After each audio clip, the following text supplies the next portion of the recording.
Israel versus Iran antara perang, ekonomi, dan ancaman global. Ketegangan antara Israel dan Iran bukanlah hal baru. Tapi kali ini, dunia menilai eskalasinya berbeda. Bukan sekadar saling ancam, tapi sudah masuk pada fase adu kekuatan yang bisa berdampak ke seluruh dunia.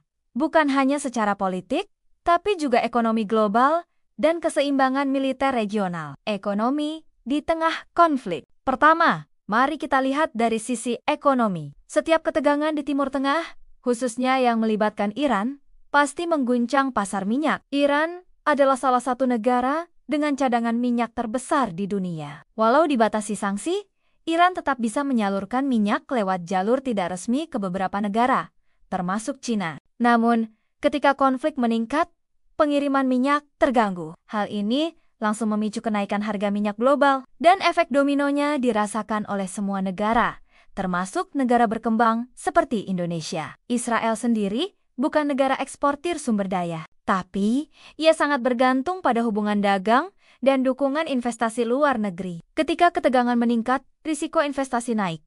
Banyak investor menahan diri. Ini bisa memengaruhi pertumbuhan ekonomi Israel, terutama sektor teknologi dan pertahanan yang sangat tergantung pada arus modal asing. Dan jangan lupakan satu hal, jalur pelayaran Laut Merah dan Selat Hormuz. Jika Iran melakukan blokade atau serangan terhadap kapal komersial, maka dampaknya bisa langsung terasa ke pasokan global. Pertahanan dan strategi militer. Dari sisi militer, kedua negara punya kekuatan yang sangat berbeda. Israel adalah salah satu negara dengan kekuatan militer paling canggih di dunia. Mereka memiliki sistem pertahanan udara mutakhir seperti Iron Dome dan David Sling, serta didukung penuh oleh Amerika Serikat dalam hal senjata dan intelijen. Sementara Iran, walaupun tidak secanggih Israel dalam teknologi militer, punya kekuatan dalam bentuk lain, proksi, dan pengaruh regional. Iran mengendalikan kelompok militan bersenjata di berbagai negara, Hizbullah di Lebanon, milisi di Suriah, Irak, dan dukungan terhadap Houthi di Yaman.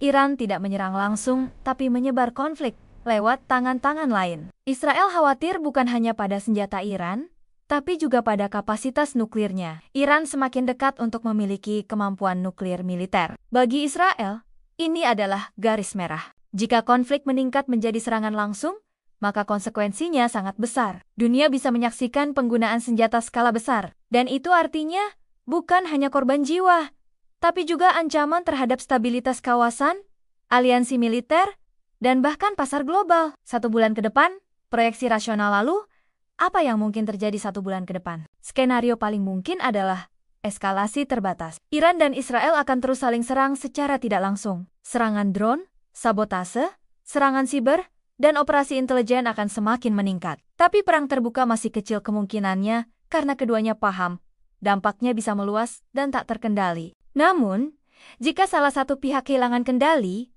atau melakukan serangan besar yang memicu balasan langsung, maka perang regional bisa pecah dan akan melibatkan negara-negara lain seperti Amerika Serikat, Rusia, bahkan mungkin Turki dan Arab Saudi. Secara diplomatik, negara-negara seperti Qatar, Turki, dan Uni Emirat Arab akan berusaha menjadi penengah. Tapi dunia internasional tahu, konflik ini sudah jauh lebih kompleks dari sekadar perundingan meja bundar. Dampak global dunia sedang dalam kondisi rapuh. Perang di Ukraina belum selesai. Ekonomi global masih dalam fase pemulihan. Harga pangan, energi, dan logistik belum stabil. Ketegangan Israel-Iran ini adalah percikan baru di tengah tumpukan jerami kering. Dan jika dibiarkan, bisa membakar lebih dari satu kawasan. Investor akan terus waspada. Negara-negara ASEAN termasuk Indonesia harus siap menghadapi gejolak harga energi, potensi gangguan pasokan, hingga ancaman siber yang bisa menjalar lintas negara. Inilah saatnya masyarakat dunia membuka mata bahwa konflik regional bisa menjadi ancaman global. Dan kita perlu memahami bahwa setiap konflik bukan sekadar berita luar negeri, tapi bisa berdampak langsung ke dapur dan dompet kita. Kalau kamu suka konten analisis seperti ini, jangan lupa untuk like, komen, dan share. Bantu sebarkan wawasan, karena pemahaman adalah bentuk awal dari pertahanan.